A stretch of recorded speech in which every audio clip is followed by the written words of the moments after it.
Gracias al doctor. Y bueno, ahora vamos a pasar a las modalidades interesantes en imagen cardiovascular, que son resonancia magnética y tomografía, así lo considero yo siempre. Y bueno, algo que me gustaría mencionar antes de presentar a la doctora es que hablando de este estado que es hermoso, creo que se encuentra en un momento muy afortunado porque finalmente las autoridades han dado un apoyo y bueno, en general creo que hoy el problema ya no es el contar con la tecnología de resonancia magnética y tomografía, porque ya se cuenta prácticamente en toda la República con esta tecnología. Lo que requerimos es de personal calificado en estas áreas y bueno, Chiapas es muy afortunado porque justamente nosotros que estamos prácticamente es el único sitio en Latinoamérica que realiza un entrenamiento formal en imagen cardiovascular con una buena capacidad de pacientes y procuramos tener 6 residentes al año y bueno, uno de nuestros residentes se vino a Chiapas, entonces Chiapas es afortunado. Es la doctora Marisela Escuadra, que está aquí por supuesto, y ella es una excelente experta en imagen cardiovascular en resonancia y tomografía y bueno, creo que es algo afortunado porque finalmente, como mencionaba el doctor, siempre existen casos ideales para ser llevados a resonancia y tomografía para emplear estos métodos. Entonces, hoy en día ya se puede hacer en este estado, en esta ciudad, y creo que es algo a tomar en cuenta y empezar a utilizarlo para crear su propia experiencia. Ahora bien, a continuación tenemos a la doctora justamente para hablarnos de estos dos métodos de imagen, a la doctora Sandra Graciela Rosales. La doctora está formada en imagen cardiovascular y es médico adscrito a imagen cardiovascular en el 20 de noviembre. Sandra, por favor. Sandra nos hablará en primer lugar acerca de anatomía coronaria en la mujer y cardiopatía isquémica no aterosclerosis. Muchas gracias al doctor Enciso y muy feliz de estar en esta ciudad, en este maravilloso estado. Bueno, vamos a hablar un poquito de qué es lo que puede ofrecer la tomografía coronaria en cuanto a la anatomía coronaria de la mujer. Primero que nada debemos recordar que hay muchos factores diferentes en las mujeres que conllevan a disfunción endotelial y a que las pacientes tengan signos y síntomas totalmente diferentes de cardiopatía isquémica. Así tenemos precursores, sobre todo alteraciones como es el síndrome de ovario poliquístico, alteraciones en los estrógenos, la misma menopausia o bien la menopausia precoz. Todos estos factores o alteraciones hormonales van a conllevar a un ateroma no obstructivo.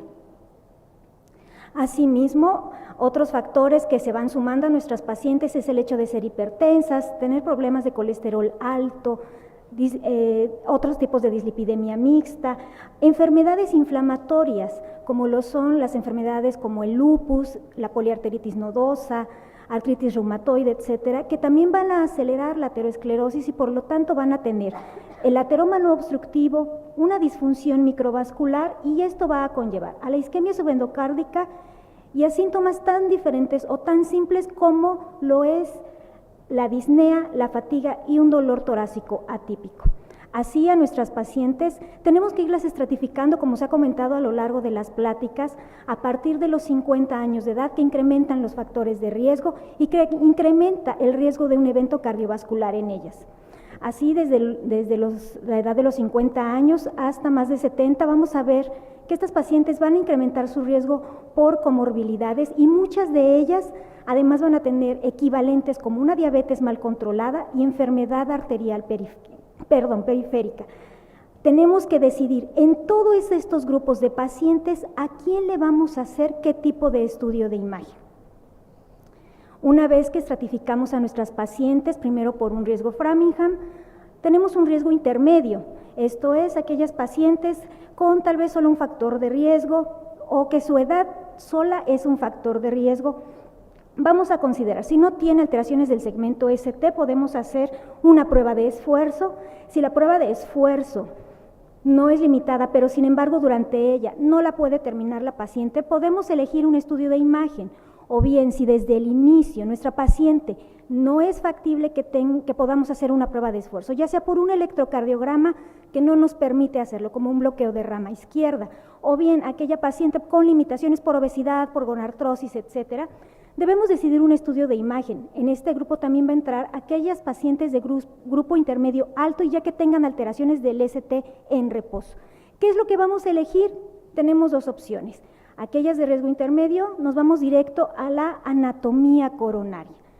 Aquellas con riesgo intermedio o alto, una imagen de estrés farmacológico. Aquí ya puede ser lo que vimos que fue medicina nuclear o bien podemos considerar la resonancia magnética. la tomografía coronaria. Bueno, tenemos que elegir muy bien a nuestra paciente. ¿Por qué? Porque es un método que, aunque no es invasivo, dentro de sus desventajas vamos a exponer a nuestra paciente a radiación ionizante, ¿sí? ¿Esto qué es?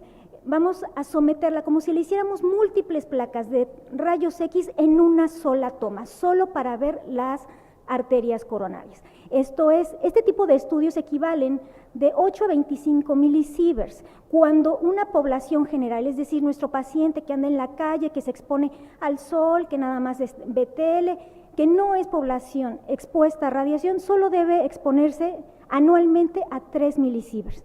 Y nosotros en un solo estudio la podemos exponer hasta 8. Y más o menos quiero que se imaginen y que quede claro este punto, ¿a qué nos estamos refiriendo? A que en un solo estudio nosotros estaríamos tomando 5,000 placas de tórax. Entonces, no todos nuestros pacientes van a ser el ideal para este estudio. Obviamente a esto se agrega el uso de medio de contraste, es un medio de contraste yodado que tiene mucho más riesgo de reacción alérgica.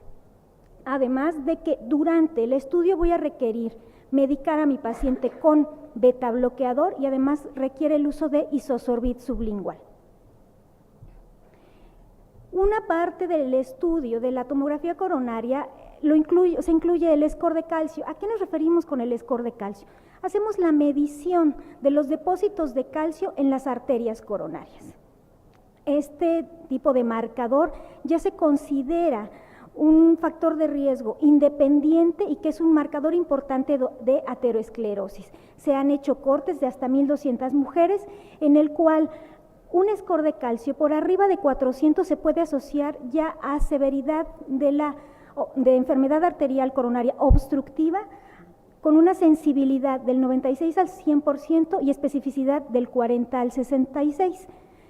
Nuestra sensibilidad en este tipo de estudio es muy alta. ¿Eso por qué? Porque solo estoy detectando depósitos de calcio, no estamos hablando necesariamente de obstrucción. Por eso la especificidad es baja. Sin embargo, el hecho de que ya mi paciente tenga depósitos de calcio me habla de disfunción endotelial. Así es como van a ver las imágenes de un score calcio, son imágenes muy grumosas en las que solamente utilizamos un detector normalmente y estas imágenes que brillan, que señalamos con la flecha roja, son los depósitos de calcio. Podemos ver depósitos de calcio en la descendente anterior, en la circunfleja y en la coronaria derecha. ¿Qué hay en cuanto a la detección de enfermedad coronaria? Podemos evaluar a nuestros pacientes con síntomas agudos y con síntomas no agudos. En general, las pacientes ideales para la angiotomografía coronaria son aquellas que no tienen un electro no interpeletable, por ejemplo, por bloqueo de rama izquierda, y que no pueden realizar ejercicio. O bien aquellas que tienen un riesgo pre-TEDS bajo o intermedio, pero que nos da duda, por ejemplo, algunos biomarcadores, aunque su electro no nos dé tanta duda. La angiotomografía tiene una alta sensibilidad y especificidad para detectar enfermedad arterial coronaria obstructiva.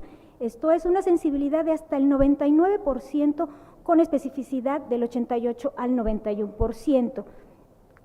Aquí, ¿qué es el punto importante que nos puede ofrecer la tomografía coronaria?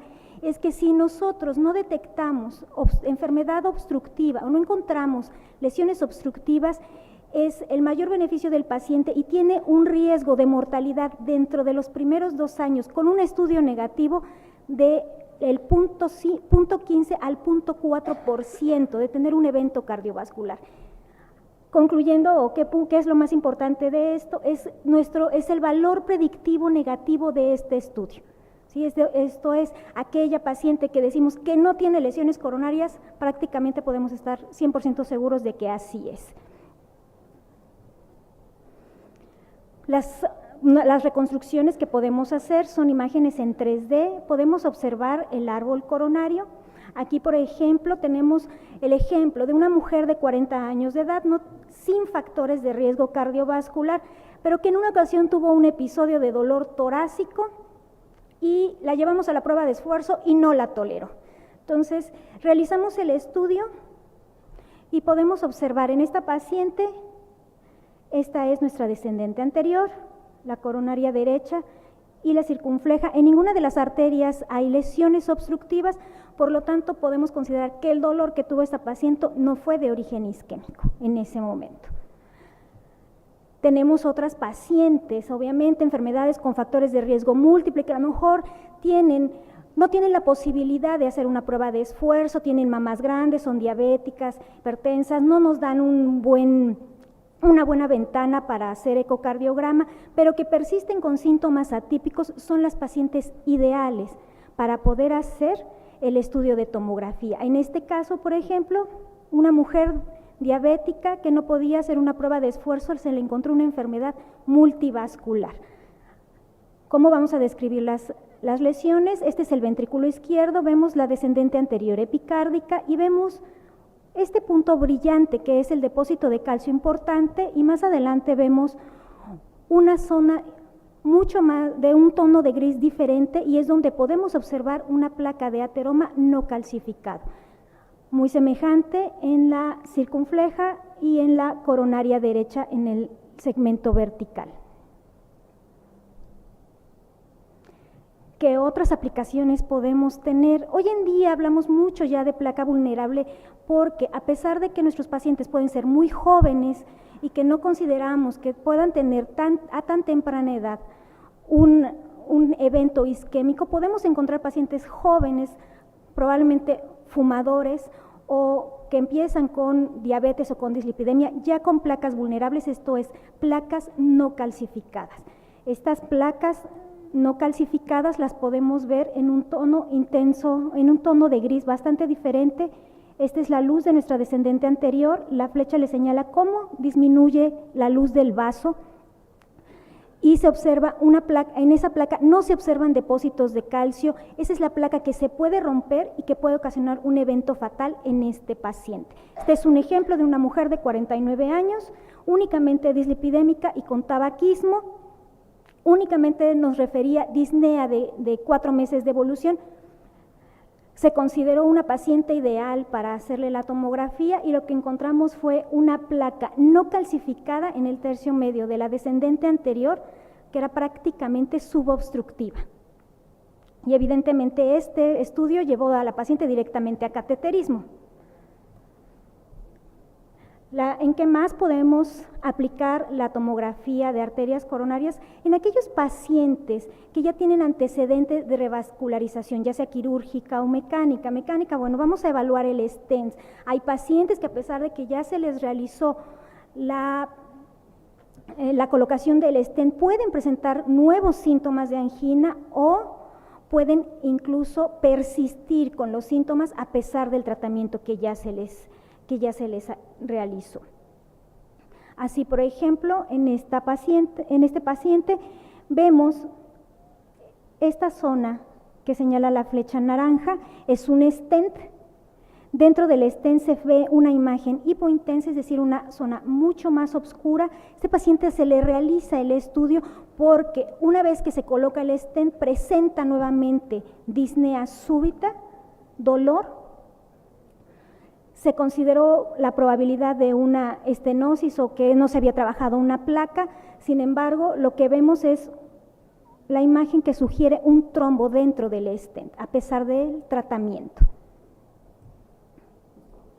Hay algunos pacientes, las guías recientemente nos indican una nueva opción para poder ofrecer la evaluación de aquellos pacientes que se les va a realizar cirugía no cardíaca, ¿sí? Y aquí entra sobre todo la tomografía coronaria. ¿Qué es lo que podemos ofrecer? Es aquel paciente que ya se conoce con cardiopatía isquémica, que ya se le hizo cirugía de revascularización, o bien que ya tiene una revascularización mecánica, como la colocación de stents, y a estos pacientes, aunque estén asintomáticos, pero que van a ser llevados a cirugía no cardíaca, vale la pena valorar los stents o los puentes para ver su permeabilidad y obviamente tener mayor seguridad durante el evento quirúrgico.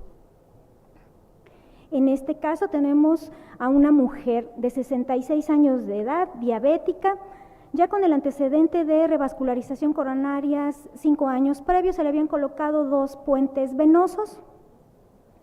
En esta ocasión la envían porque se le va a realizar una colecistectomía.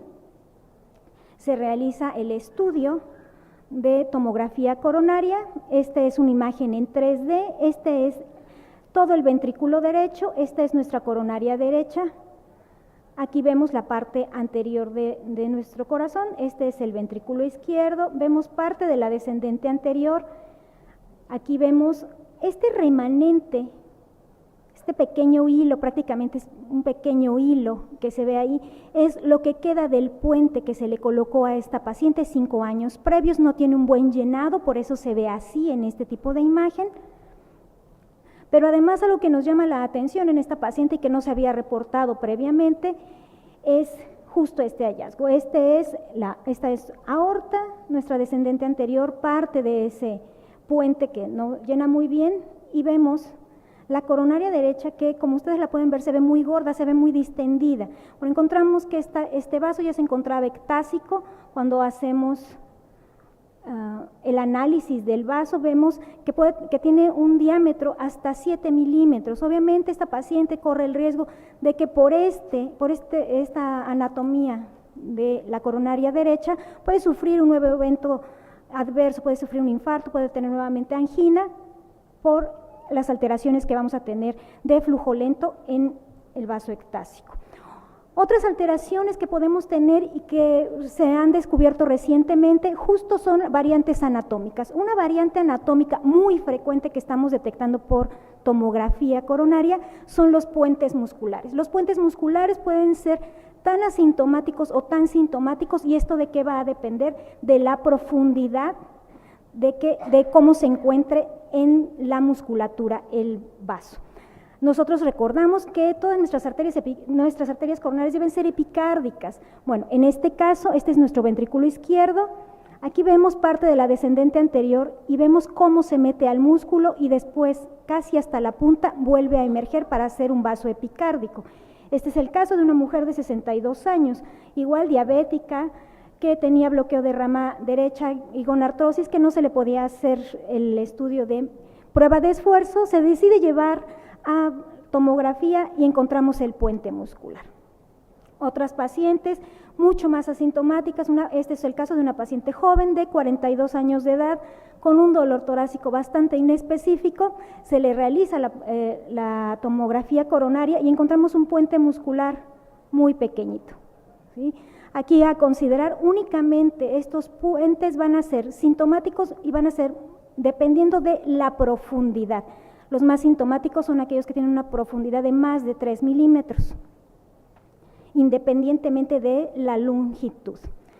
Otras alteraciones que podemos encontrar y que es importante o que es una rama importante para la tomografía coronaria son los orígenes anómalos de arterias coronarias. Todos hemos tenido en el consultorio algún paciente joven con o sin factores de riesgo. Esto es, puede ser un paciente tan joven como de 30 años, pero que cuando le hacemos una prueba de esfuerzo por dolor torácico inespecífico o incluso por dolor torácico típico, se le hace la prueba de esfuerzo y hace cambios importantes, ¿sí? Sin embargo, clínicamente no nos checa porque es un paciente joven, no tendría por qué hacernos estos cambios, y el único punto que sí podría ocasionarlo sería un origen anómalo de alguna de las coronarias, o que alguna de las coronarias tuviera un trayecto intervaso para que pudiera ocasionar estos cambios. Así, por ejemplo, en este ejemplo les pongo una mujer de 57 años de edad que tuvo el antecedente de dolor precordial, es hipertensa, se le hace la prueba de esfuerzo, no la tolera, no la puede concluir y por lo tanto se decide hacerle la tomografía de arterias coronarias. En este que es el árbol de arterias coronarias vemos únicamente su descendente anterior, un vaso sin lesiones.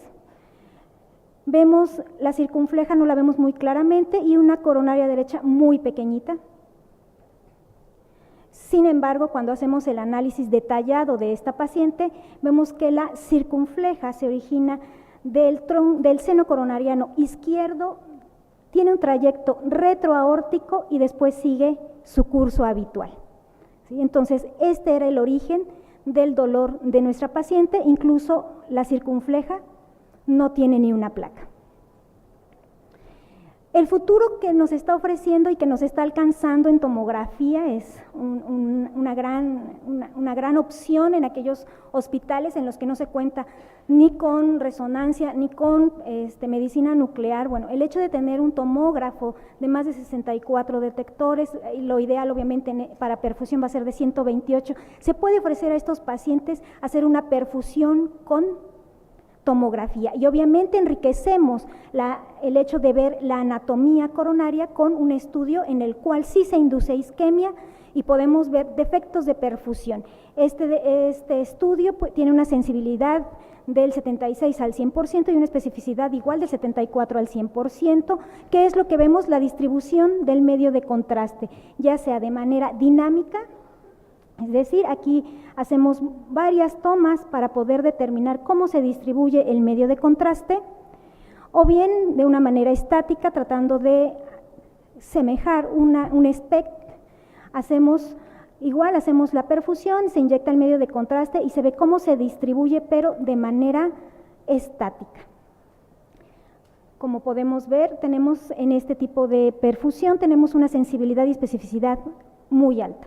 Obviamente aquí también tenemos que considerar no solo que el estudio es un estudio que está llegando a nuestro país, sino que también estamos exponiendo a nuestro paciente a mucho más radiación. Aquí sí estamos hablando de mucho más allá de 8 milisieverts, que es el límite en un 64 detectores.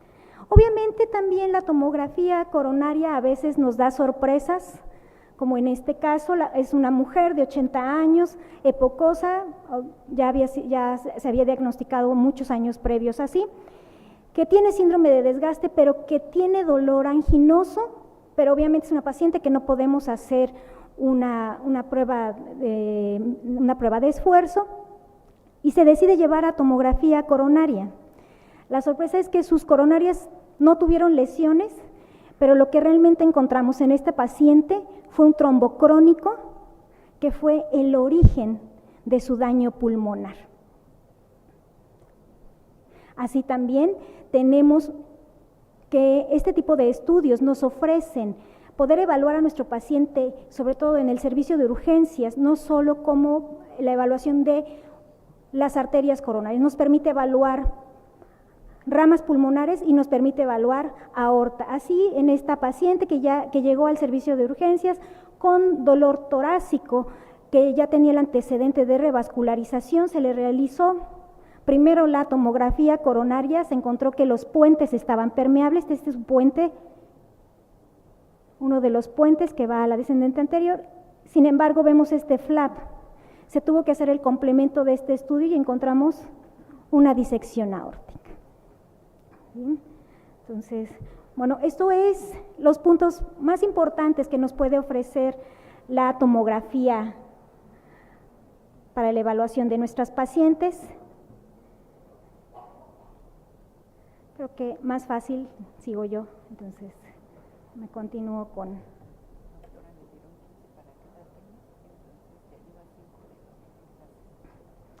Bueno, en cuanto a la resonancia magnética, tenemos que considerar cómo obtenemos la imagen por resonancia magnética.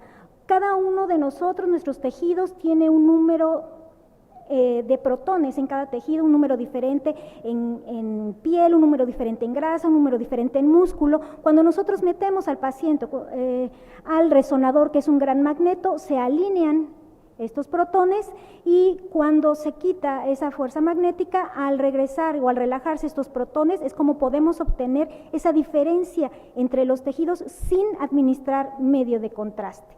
¿Qué ventajas tiene la resonancia magnética? No emite radiación, no tiene limitación en cuanto a la ventana, es decir, pacientes epocosos con tórax ancho, no tenemos problema para poder visualizar el corazón. Define muy bien la anatomía y tenemos una resolución espacial de 1 por 1 por 3 centímetros. En este foro lo que me piden es que hablemos un poco de perfusión miocárdica.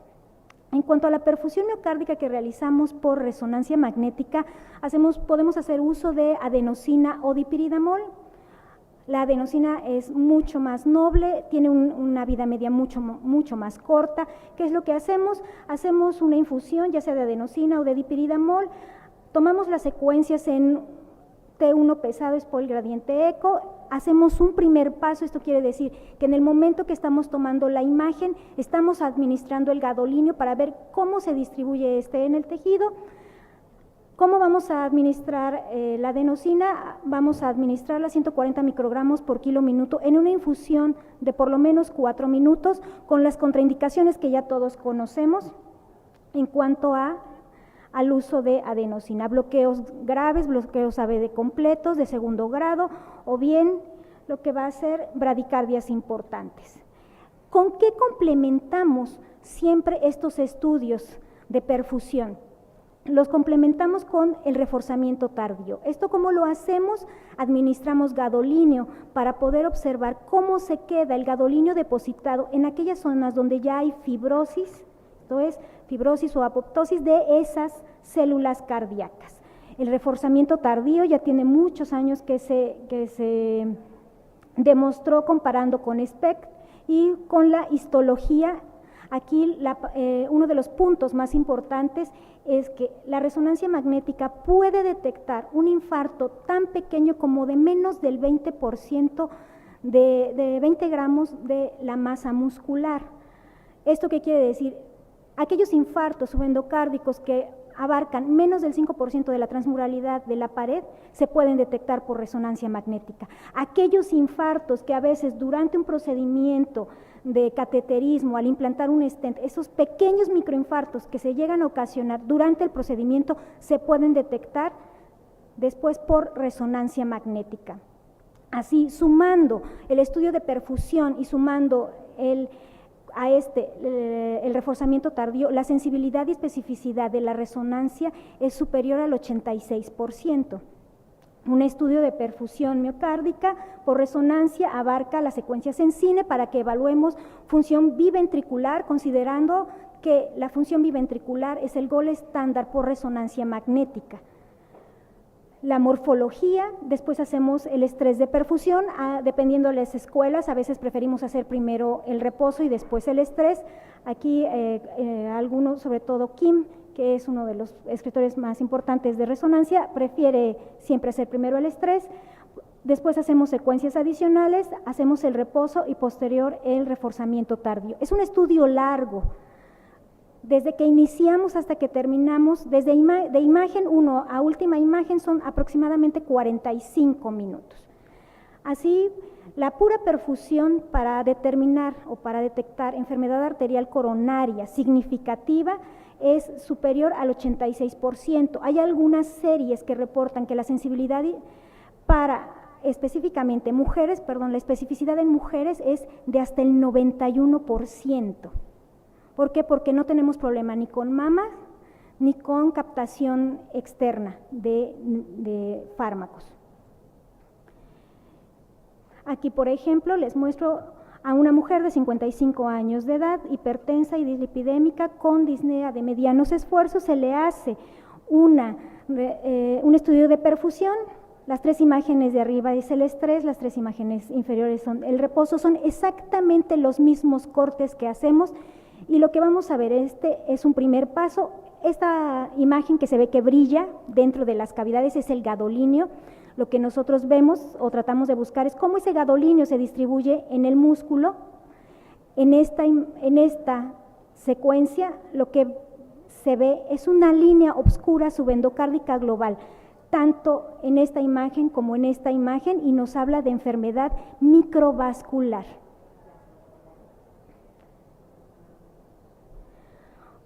Otro ejemplo, igual tenemos una mujer con 50 años de edad, igual estrés en las 3 primeras imágenes, reposo en las 3 imágenes inferiores. Y aquí, ¿qué es lo que podemos ver? Un defecto fijo en la pared inferoseptal, tanto en el estrés como en el reposo, y eso ya me habla de un infarto. Pero este defecto se extiende hacia el septum y hacia la pared inferior. Este es un estudio positivo para isquemia. A esta misma paciente se le hace el complemento o se continúa con su estudio, se le hace el reforzamiento tardío, el defecto fijo coincide con este pequeño infarto que le señalo con flechas rojas y el resto del tejido es viable. Por lo tanto, solo es un pequeño infarto, esta paciente hay que llevarla a revascularización lo antes posible, ya sea quirúrgica o mecánica. Estamos hablando de una enfermedad bivascular por los segmentos que observamos. La resonancia magnética trata de ser un método que no sea operador dependiente. ¿Esto qué quiere decir?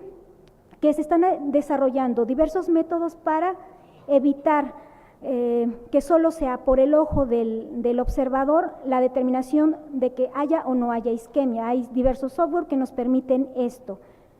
Como en esta imagen, cada uno de estos cuadritos hace la medición de cómo se está lavando el gadolíneo para poder decir si hay o no hay isquemia. El estrés con dobutamina también es una opción que podemos ofrecer a nuestros pacientes con alta sensibilidad. En las mujeres hay un estudio que se hizo en más de 266 mujeres, se usa un seguimiento a 6 años y en aquellas mujeres que tuvieron alteraciones de la contractilidad en el estudio, en el primer año tuvieron, el 63% tuvieron algún tipo de evento isquémico, ya sea angina o infarto, a comparación de aquellas mujeres que no tuvieron ninguna alteración, tuvieron solamente el 30% llegaron a tener algún evento y se determinó más como angina. Este es un estudio de estrés con dobutamina, 10 gamas, 20 y 30, es bastante representativo. Como ustedes pueden observar, no tenemos la limitante de la anatomía. A 10 microgramos por kilo minuto vemos cómo va mejorando la contractilidad en todos los segmentos, incluso en la porción media. Sin embargo, cuando llegamos a dosis altas, la hipocinesia es global. Podemos evaluar pacientes con cardiopatía dilatada, como en este caso, que se consideraba la paciente con enfermedad multivascular, llevarla a cirugía de revascularización. Sin embargo, no hay tejido viable porque no tuvimos respuesta contráctil en ninguna de las paredes. La dobutamina, con sus contraindicaciones que todos conocemos, me voy un poco más rápido. La sensibilidad y la especificidad de los fármacos que utilizamos, bueno, oscila entre el 90 y el 85%, por lo tanto, la resonancia magnética es un método muy atractivo. Tenemos que considerar que las mujeres no solo vamos a tener enfermedad ateromatosa, también vamos a tener aquellas enfermedades inmunológicas que van a ocasionar isquemia. Aquí, por ejemplo, una mujer de 28 años de edad, portadora de escleroderma y que en su estudio de perfusión miocárdica tiene isquemia subendocárdica global en las 3 imágenes superiores, que es el estrés, que no se observan necesariamente en el reposo. Y esto nos habla de enfermedad microvascular asociada a su enfermedad y que cuando se realiza el estudio de reforzamiento tardío, en esta paciente se encuentra reforzamiento tardío subendocárdico global. Esta paciente ya tenía fibrosis como tal en todo el subendocardio. Otras pacientes, por ejemplo, esta mujer de 60 años con poliarteritis nodosa y diversos defectos de perfusión, y vemos reforzamiento tardío. Únicamente, solo para concluir, en cuanto a los implantes, siempre para resonancia magnética tenemos mucha inseguridad en cuanto a los implantes. Podemos meter stents coronarios, válvulas o stents aórticos a las 6 semanas de haberse colocado sin ningún problema. Muchas gracias.